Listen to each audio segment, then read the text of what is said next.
جو اہل زبان ہے وہ اہلیہ کا لفظ بولتے ہیں. اہلیہ، اہل کو ہم نے نجات دی. اگر اس اہل سے مراد اہلیہ ہے تو پھر من الغابرین کیسے ہو گئی، غرق کیسے ہو گئی؟ تو پتہ چلا اہل سے مراد، لفظ اہل سے مراد اہلیہ نہیں ہے. ہو سکتا ہے اہلیہ اہل ہو سکتا ہے اہلیہ نا اہل ہو. اہلیہ کو اہلیہ کہتے ہی اس لیے ہے کہ وہ شوہر کی بات کو مانتی ہے.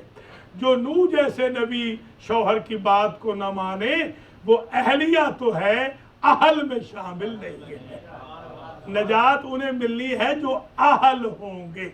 وَنَجَّيْنَاهُ، اور ہم نے نجات دی نوح کو اور نوح کے اہل کو. حتیٰ کہ اہل میں تو قرآن میں یہ بھی آواز آ رہی ہے کہ حضرت نوح علیہ السلام نے پکارا اللہ کو، یا رب ان ابنی من اہلی وَإِنَّ وَعْدَكَ الْحَقِّ، یہ جو میرا بیٹا ہے یہ میرے اہل سے ہے اور تیرا وعدہ حق ہے. قال اللہ کی آواز آئی، اے نوح انہو لیس من اہلک، یہ بیٹا ضرور ہے مگر اہل نہیں ہے. تو پتہ چلا اہلیہ بھی کبھی اہل نہیں رہتی اور اولاد بھی کبھی اہل نہیں رہتی. یہ حضور کو اعزاز حاصل ہے کہ جو ان کی اہل بیت ہے وہ قیامت تک اہل ہے، ان میں کوئی نا اہل گزرا ہی نہیں. محمد آل محمد صلوات.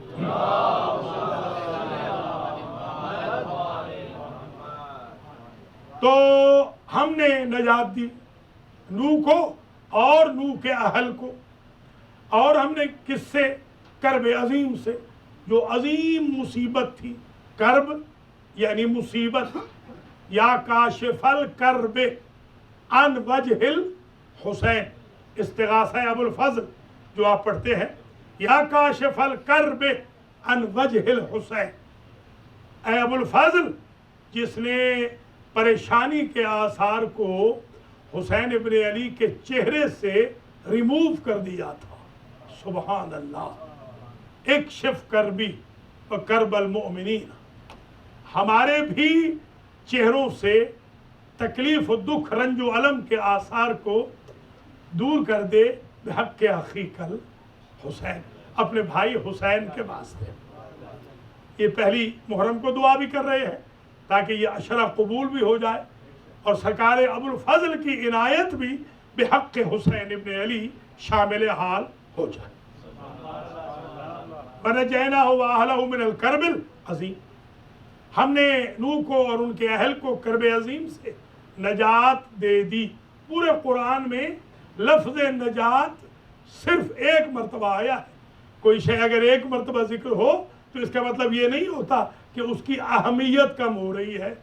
شریعت کا لفظ بھی پورے قرآن میں ایک مرتبہ آیا ہے. ثم جعلناک علی شریعۃ من الامر فاتبعها ولا تتبع اهواء الذین لا یعلمون ما لی ادعوکم الی النجاۃ وتدعوننی الی النار. یہ ایک مرتبہ نجات کا لفظ آیا اور ایک ہی مرتبہ شریعت کا لفظ قرآن میں استعمال ہوا. وَجَعَلْنَا ذُرِّيَّتَهُ هُمُ الْبَاقِينَ، اور ہم نے، اللہ فرما رہا ہے، نوح کی ذریت کو باقی رہنے والوں میں قرار دے دیا. آج جو ہم زندہ ہیں یہ ذریت نوح ہے، ورنہ تو نوح کو ابو البشر ثانی نہ کہا جاتا، اس لیے کہ آدم علیہ السلام سے لے کر نوح تک جب طوفان نوح آیا اور کشتی نوح تیار ہوئی اور جو کشتی میں سوار ہو گئے ان کی نسلیں آگے بڑھی ہے، اس لیے انہیں ابو البشر ثانی کہا جاتا ہے. یہی وجہ ہے کہ ہمارے بھی ائمہ اہل بیت میں ایک امام ایسے گزرے ہیں جنہیں آدم آل محمد اور نوح اہل بیت کہا جاتا ہے. ان کا نام ہے زین العابدین سلام اللہ علیہ.